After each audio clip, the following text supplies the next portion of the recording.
The air inside Detention Block 7 tasted like rust and despair. Jace Merrick's boots echoed against the metal grating as he made his way down the corridor, the execution order burning like acid in his jacket pocket. 3 years into this interplanetary war, and he still wasn't numb to what they asked him to do. The facility hummed with the sound of recycled air and distant machinery. Red emergency lighting cast everything in shades of blood. Jace's commanding officer had been clear. The Valerian prisoner in cell 47 was scheduled for termination at 1800 hours. As the ranking guard on duty, that responsibility fell to him. He'd killed before. In battle, when it was kill or be killed, when adrenaline turned everything into instinct and survival. But this?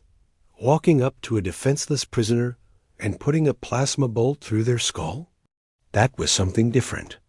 Something that would stain his soul in ways combat never had. Jace stopped in front of cell 47, his hand hovering over the door controls. Through the reinforced window, he could see a figure huddled against the far wall. He took a breath, steadied himself, and pressed the release. The door hissed open with a pneumatic sigh. The woman inside flinched at the sound, pressing herself harder against the wall as if she could merge with it and disappear. Jace stepped through the threshold, and for the first time, got a clear look at the prisoner he was supposed to execute. She was beautiful in a way that shouldn't have mattered, but somehow did. Her skin was a deep, iridescent blue that seemed to shimmer even in the harsh red light, like ocean water catching sunlight. Silver hair fell in waves past her shoulders, partially covering a face that was both alien and achingly familiar. Her features were more angular than a human woman's, her eyes larger and tilted upward at the corners, glowing with a soft amber light that seemed to come from within. Those eyes were fixed on him now, wide with terror. She wore the standard gray prisoner's uniform, but it hung torn and dirty on her slender frame. Her wrists bore the marks of restraints, raw and purple against her blue skin. She looked exhausted, defeated, and utterly terrified. "Please," she whispered, her voice carrying a melodic accent that made the words sound like a song. "Please, human male. I know why you're here." Jace's hand instinctively went to the plasma pistol at his hip. He should just do it, quick and clean, then file the report and try to forget. That's what a good soldier would do. "What's your name?" He found himself asking instead. The question seemed to surprise her. "Does it matter?" "It does to me." She studied him for a long moment, those amber eyes searching his face for something. "Seraphine. My name is Seraphine. I'm Jace." He didn't know why he offered that. It wasn't in the protocol.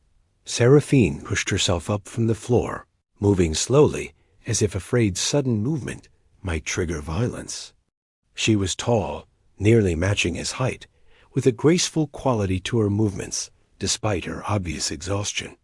When she spoke again, her voice trembled. "I know what your people think of us. I know the things Valerian soldiers have done to your kind." She took a hesitant step closer. "But I'm not a warrior. I was a translator working in the cultural exchange program before the war. I never hurt anyone." Jace wanted to tell her it didn't matter, that orders were orders. But the words stuck in his throat. "They say you'll kill me quickly," Seraphine continued, tears beginning to well in her luminous eyes. "That humans show mercy in that way, at least."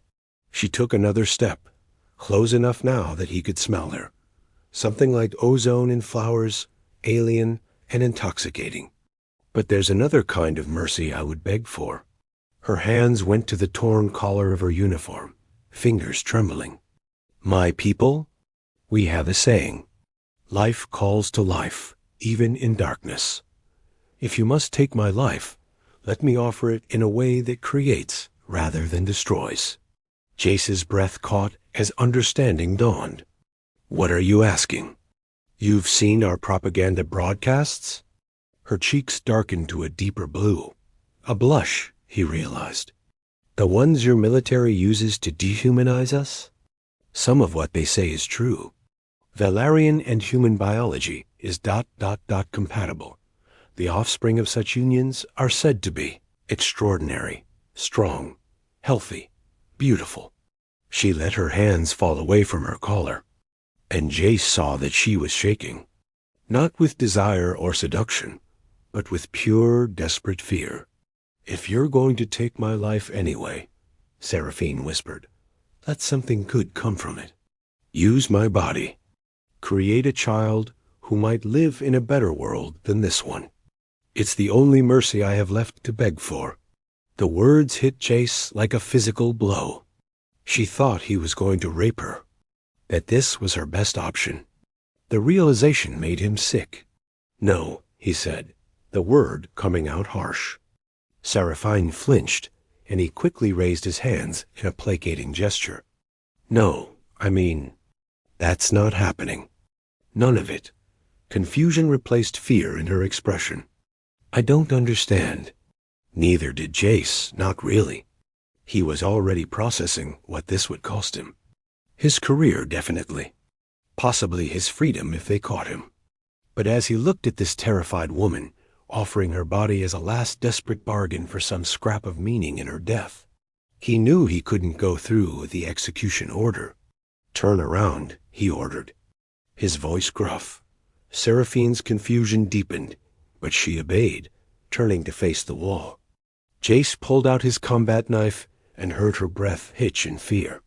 But instead of violence, he grabbed the restraint cuffs on her wrists and cut through them with 2 quick strokes. "What are you doing?" she gasped, spinning around to stare at him. "Something incredibly stupid." Jace reached into his pocket and pulled out a small data chip. "This has access codes for the maintenance tunnels. Follow them east for about 2 kilometers.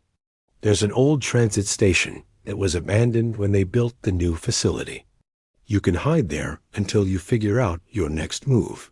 Seraphine stared at the chip like it might bite her. "Why would you help me?" "Because I didn't sign up to execute helpless prisoners," Jace said, pressing the chip into her hand. "And I sure as hell didn't sign up to do what you were offering." Her amber eyes searched his face, looking for deception or ulterior motive. "You're serious?" "Dead serious. But you need to move now. Guard rotation changes in 8 minutes.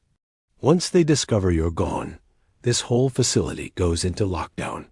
Seraphine closed her fingers around the data chip, and Jace felt something electric pass between them when their skin touched. Her hand was cooler than a human's, and her skin had a smooth, almost silk-like texture. "Thank you," she breathed. "Jace Merrick, I will remember this.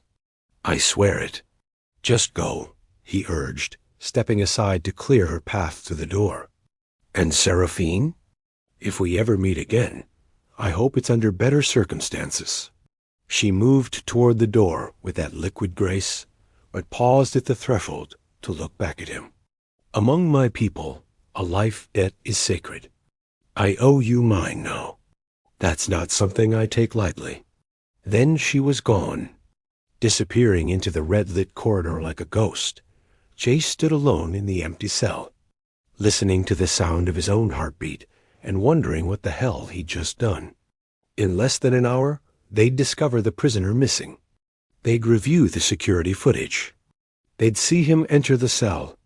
His career was over, and depending on how vindictive his superiors felt, he might end up in a cell of his own. But as he walked back down the corridor, initiating the alarm that would make it look like he'd discovered the escape rather than facilitated it, Jace felt something he hadn't experienced in a long time. He felt like he'd done the right thing, whatever came next. He'd face it knowing that he'd chosen mercy over orders, humanity over duty.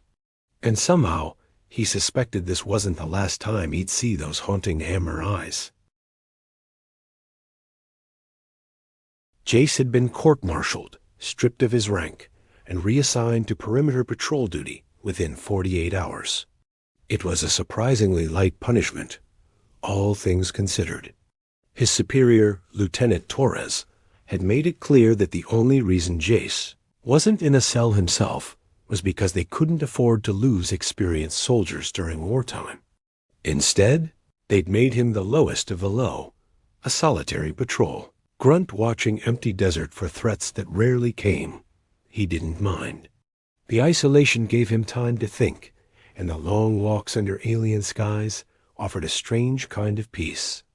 The planet they'd named New Terminus had 2 moons that rose at different times, casting overlapping shadows across the russet sand. Tonight, both hung heavy in the sky, turning the desert into a landscape of silver and shadow.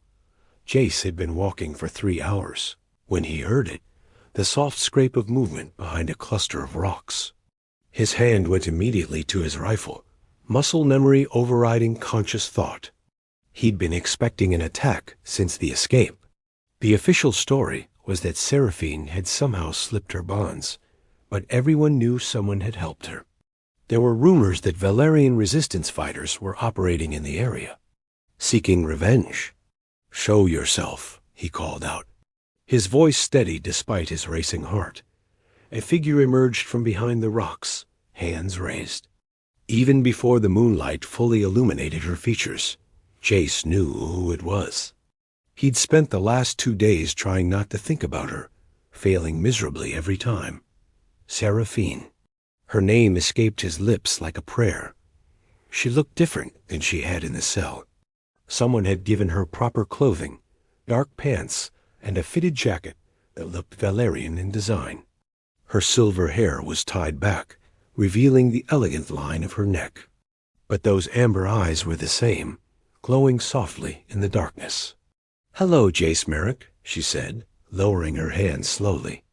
"I told you we'd meet again. What are you doing here?" He didn't lower the rifle. Couldn't afford to. If anyone saw them together, the mercy he'd been shown would evaporate. "You should be far away from here. You should be safe." "I couldn't leave." She took a step closer, and Jace noticed she moved with more confidence now.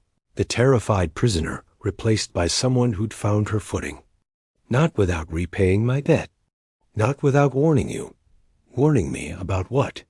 Seraphine glanced over her shoulder, as if checking for watchers.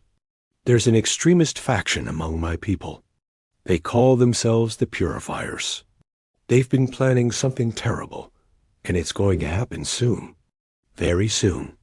Jace finally lowered his rifle, just slightly. "What kind of terrible?" "The kind that will kill thousands of humans and make peace impossible for generations." Her voice carried the weight of absolute conviction. "I overheard them talking when I was captured. That's why they wanted me dead so badly. Not because I was valuable, but because I knew too much." Before Jace could respond, the ground trembled beneath their feet. In the distance, toward the main settlement, a column of fire rose into the night sky. The sound reached them a moment later, a deep, resonating boom that Jace felt in his chest. "No," Seraphine whispered, her face going pale. "They weren't supposed to start yet. I thought we had more time."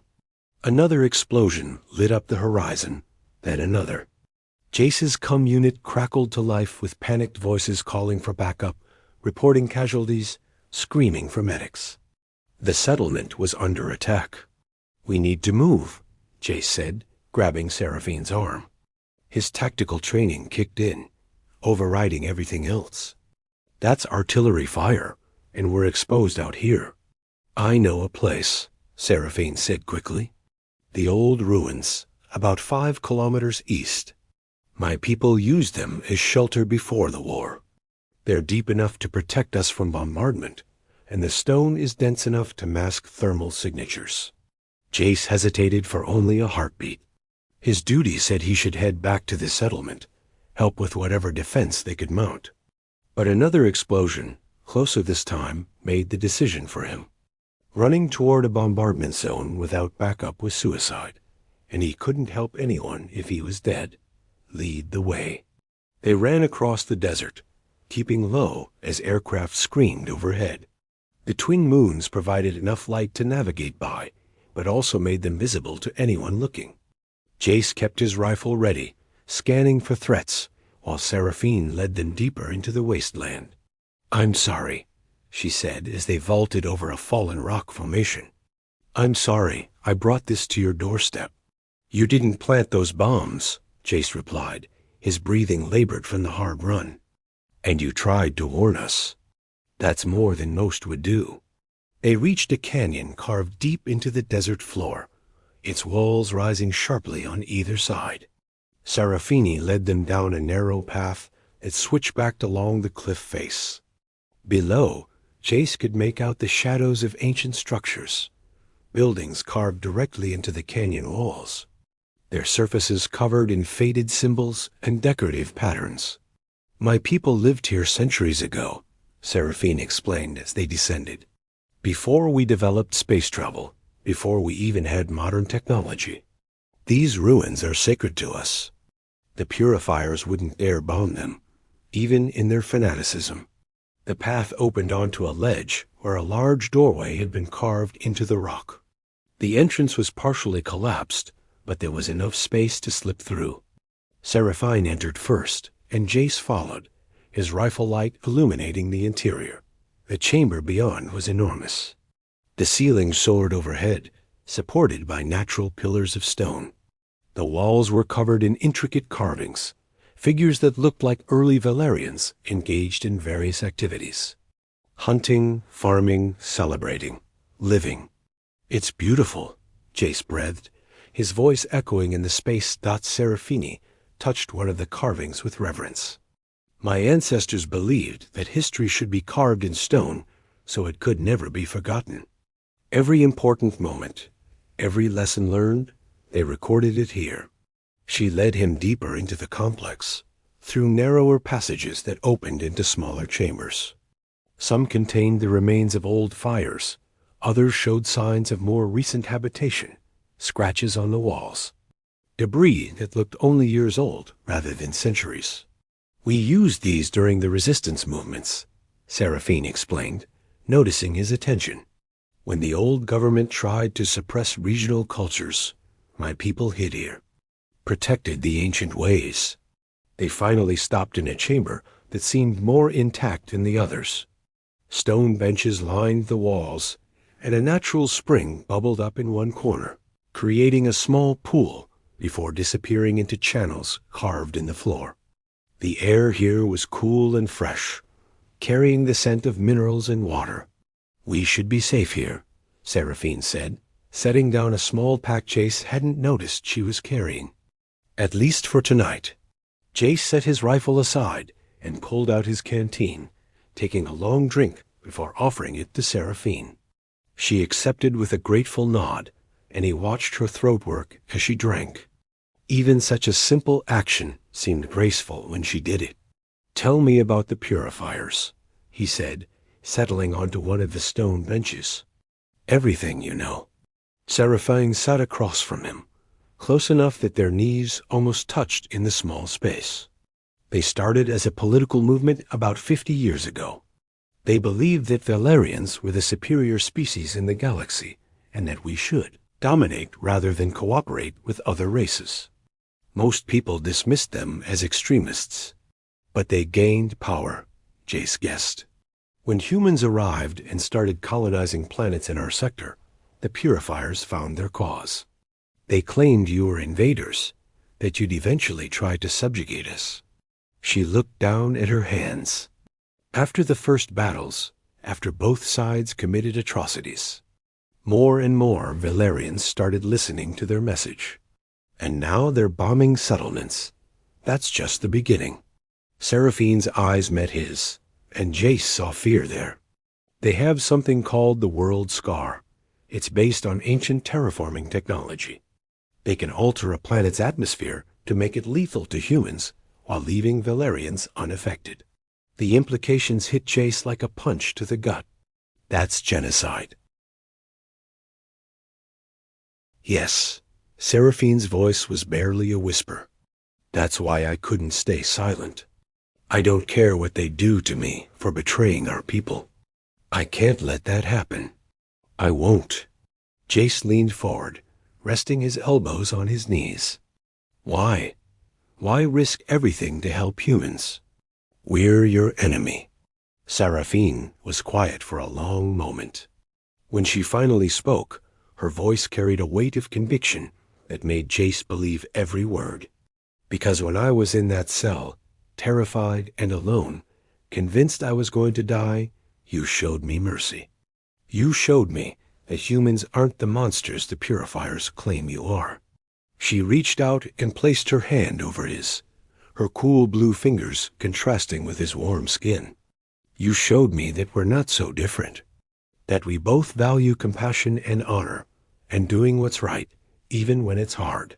Jace looked down at their joined hands, feeling the electric tingle where their skin touched. I just did what anyone decent would do. No, Seraphine said firmly. Most wouldn't have. Most people follow orders, even terrible ones, because it's easier than facing consequences. You chose the hard path. You chose mercy over duty. She shifted closer, and suddenly the space between them felt charged with something beyond gratitude. Jace was acutely aware of her proximity, of the way the dim light played across her blue skin, of the subtle floral scent that clung to her. In my culture, Seraphine said softly, when someone saves your life, a bond is formed, a sacred connection that can't be broken. You're part of my soul now, Jace Merrick, whether you want to be or not. And what does that mean? Jace asked, his voice rough. Seraphine's free hand came up to touch his face, her fingers tracing the line of his jaw with feather-light pressure. It means I'm bound to you. It means your well-being matters to me as much as my own. It means... She trailed off, those amber eyes searching his face. Jace knew he should pull away, should maintain professional distance. They were still technically enemies. He was a disgraced human soldier, and she was a Valerian fugitive. This was complicated in ways he couldn't begin to untangle, but he didn't pull away. It means what? He prompted, barely breathing. It means that when I think about the future, about surviving this war, I can't help but picture you in it. She leaned closer, her breath warm against his skin, despite her naturally cooler body temperature. Is that wrong? To feel this way about someone who should be my enemy? If it's wrong, Jace murmured, then we're both guilty. He closed the remaining distance between them, pressing his lips to hers. The kiss was tentative at first, both of them unsure of the mechanics with their slightly different anatomies. But then Seraphine made a soft sound of pleasure and deepened the kiss, her hand sliding into his hair. She tasted like starlight and ozone, alien and intoxicating. Her lips were softer than a human's, her tongue slightly different in texture. But the emotion behind the kiss was universal. Want and need, and the desperate hunger of two. People who'd found something unexpected in the midst of chaos. When they finally broke apart. Both breathing hard, Seraphine rested her forehead against his. I shouldn't want this, she whispered. Shouldn't want you. But I do. I have since you cut those bonds and set me free. Jace wrapped his arms around her, pulling her close. Then we're both fools. The best kind of fools, Seraphine agreed, and kissed him again. Outside, the bombardment continued, distant thunder that reminded them both how fragile this moment was. But here, in this ancient chamber carved by hands long turned to dust, they held on to each other and pretended that the war couldn't touch them. For tonight, at least, they could believe in the possibility of peace.